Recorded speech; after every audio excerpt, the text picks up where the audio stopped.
Thank you very much for the kind introduction. My takeoff is actually from last November when I spoke before a DICT organized summit talking about some of the challenges of the telcos, and I appreciate heartily the response not only of the DICT but all of the other players in this industry, including local governments, to try to find ways and means to solve our issues. Allow me to just go to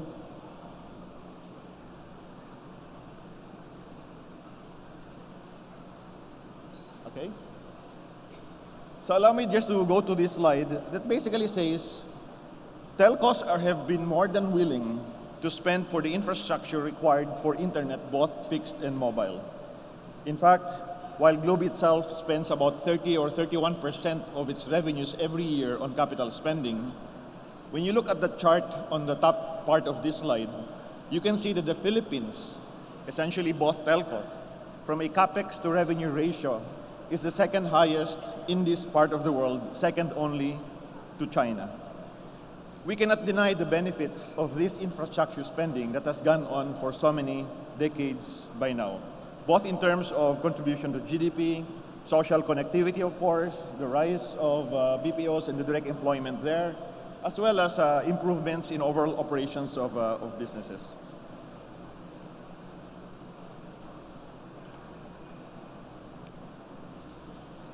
This is a slide that I take back from the November DICT summit, and this is exactly the slide that I talked about, talking about slow internet as far as mobile is concerned.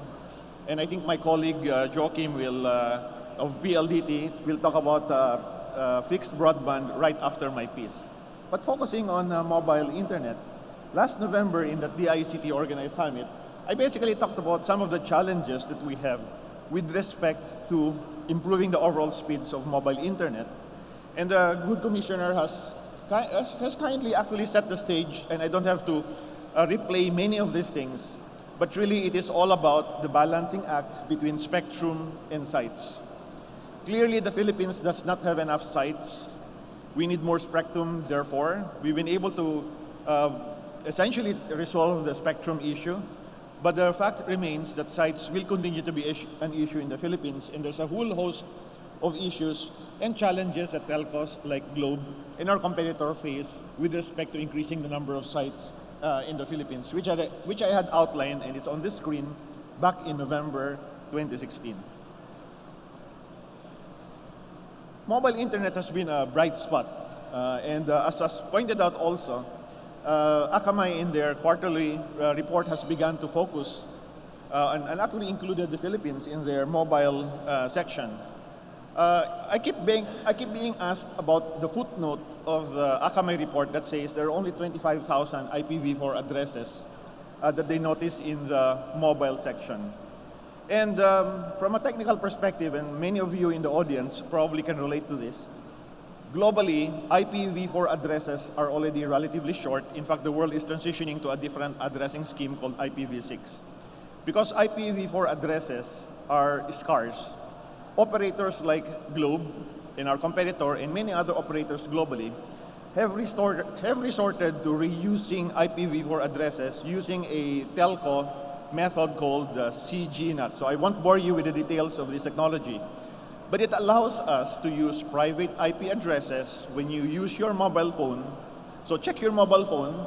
For those of you who are a little bit geeky, you can figure out what the IP address is of your phone, and you will see it is a 10.9.100.2 as an example. It starts with 10 dot something. That is what is called a private address. It is not a public IPv4 address. Because of our ability to share public IPv4 addresses, we can reuse many times the same IPv4 addresses to serve many users. And that's why from an Akamai perspective, and this is a clarification that we've talked to Akamai about, Akamai only looks at public IPv4 addresses, and therefore they will never be able to see the tens of millions of Filipinos who access internet every day using their mobile phones. We talked about the sites, and this summarizes in a slightly different way, very pictorially, what also the dear Commissioner has actually talked about. It is actually somewhat of a, I have to say this, it is a national embarrassment that we barely have 20,000. The number here is 16,300. This is an even more updated version of the commissioner's slide. This was Q3 2016. And Vietnam, our neighbor, which has about 90 million people compared to our more than 100 million people, by now have 70,000 sites. Indonesia, which is also an archipelago like the Philippines, has now, by now, 86,000 sites. It is clearly a national embarrassment that telcos for the past decades have only been able to amass less than 20,000 sites in the Philippines. It is not for lack of desire or lack of money, but really the constraints and challenges that telcos face in this country putting up sites, which have already been extensively discussed since the November 2016 summit. We do have to organize all sectors of society, including government, to help solve those issues. I will leave the discussion of the fixed side to Joachim, but fixed line is also getting better. And with continued investment, I believe this will continue to have a bright spot in tomorrow's Philippine internet future.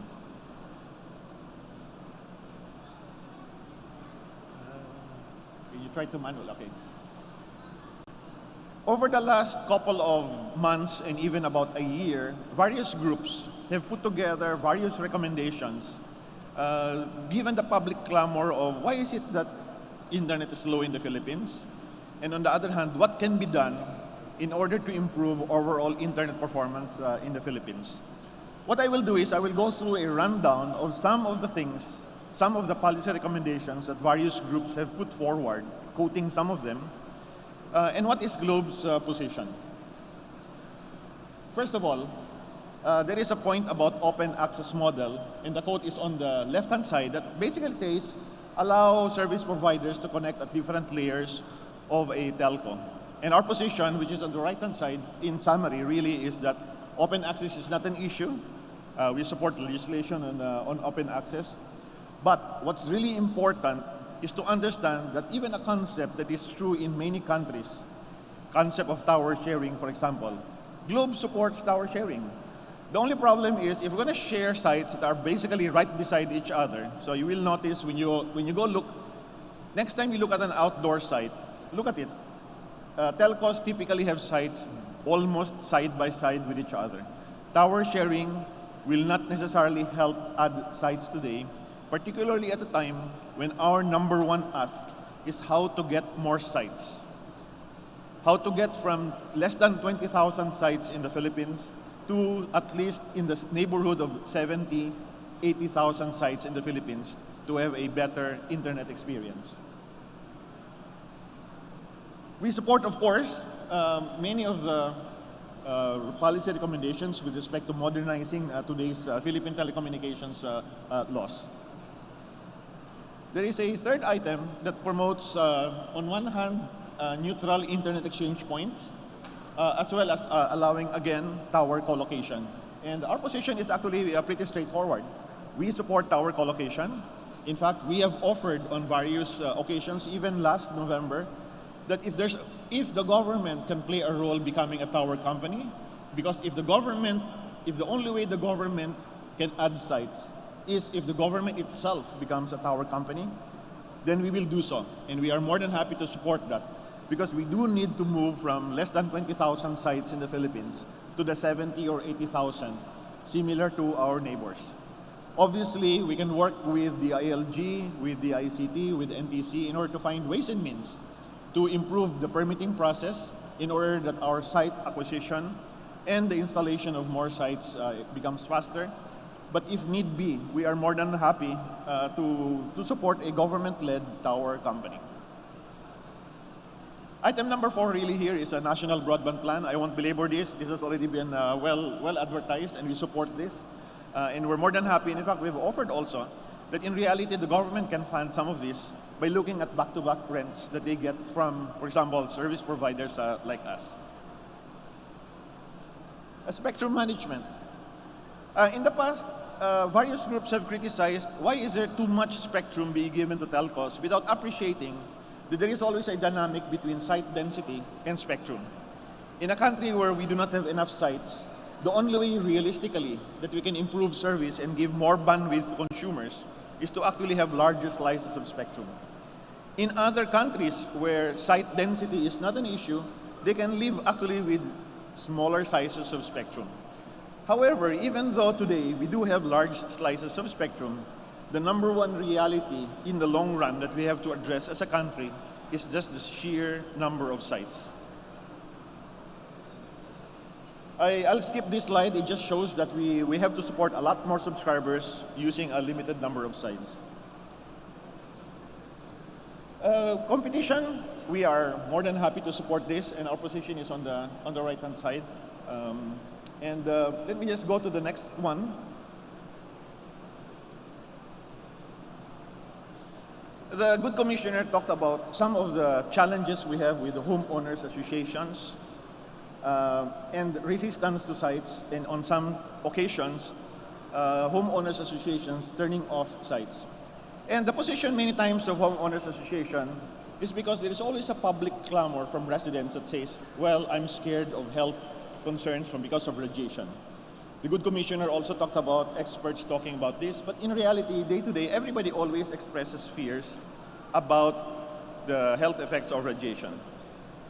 I put a footnote at the bottom here, and by the way, I'm not making this up. Anyone can look up the FCC, which is the regulator in the US, the FCC website, and basically says, and I'll just quote some things which is in the small print at the bottom, which I took from the FCC website.